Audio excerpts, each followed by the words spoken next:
শিক্ষক যখন রিকশাওয়ালা, চলুন ঘটনা কি জেনে আসি। ঝিনাইদহের কালীগঞ্জ শহরে রিকশা চালান দিগন্ত কুমার দাস। প্রতিদিনের মতো সকালে রিকশা চালাতে বের হন তিনি। প্রায় 5 ভরি ওজনের একটি নেকলেস পরে পান, যার আনুমানিক মূল্য প্রায় 7 লক্ষ টাকা। সেটি মালিকের কাছে ফেরত দিয়ে সততার উজ্জ্বল দৃষ্টান্ত স্থাপন করলেন এই রিকশা চালক। রিকশা চালকের এই মহানুভবতার পোস্ট সামাজিক যোগাযোগ মাধ্যমে ছড়িয়ে যাওয়ার পর প্রশংসায় ভাসছেন রিকশা চালক দিগন্ত কুমার দাস। সিঙ্গাপুর প্রবাসী রাশেদ হোসেন জানান, স্ত্রী ও সন্তানদের নিয়ে কালীগঞ্জ শহরের হেলাই গ্রাম থেকে ঝিনাইদহ শহরে আত্মীয়ের বাড়িতে যাচ্ছিলেন তিনি।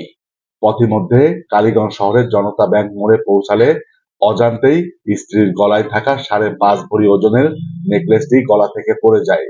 কিছুক্ষণ পর টের পেয়ে নেকলেস খোঁজাখুঁজি করতে থাকেন রাশেদ, কিন্তু কোনো স্থানে পড়েছে তা নির্দিষ্ট করে জানা ছিল না তাদের।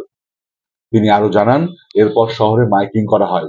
প্রায় ঘন্টা খানেক পর রিকশা চালক দিগন্ত কুমার দাস তার সাথে যোগাযোগ করেন এবং নেকলেসটি ফেরত দেন। তিনি রিকশা চালকের এই মহানুভবতা দেখে সত্যিই বিস্মিত হয়েছেন। উপহার স্বরূপ তাকে একটি মোবাইল ফোন উপহার দিয়েছেন তিনি। রিকশা চালক দিগন্ত কুমার দাস বলেন, তিনি অন্য একজনের কাছ থেকে ভাড়া নিয়ে রিকশা চালান। তার বাবা একজন প্রতিবন্ধী ও মা গৃহিণী। রিকশা চালিয়ে যা আয় হয় সেটি দিয়েই সংসার চলে। সকাল 10:30টার দিকে শহরের জনতা ব্যাংক মোড়ে একটি সোনার নেকলেস পরে পান তিনি। এরপর তিনি ফেরত দেওয়ার জন্য প্রকৃত মালিক খুঁজছিলেন। মাইকিং শুনে তিনি প্রকৃত মালিককে ফেরত দিয়েছেন। নেকলেসের মালিক তাকে একটি মোবাইল ফোন গিফট করেছে।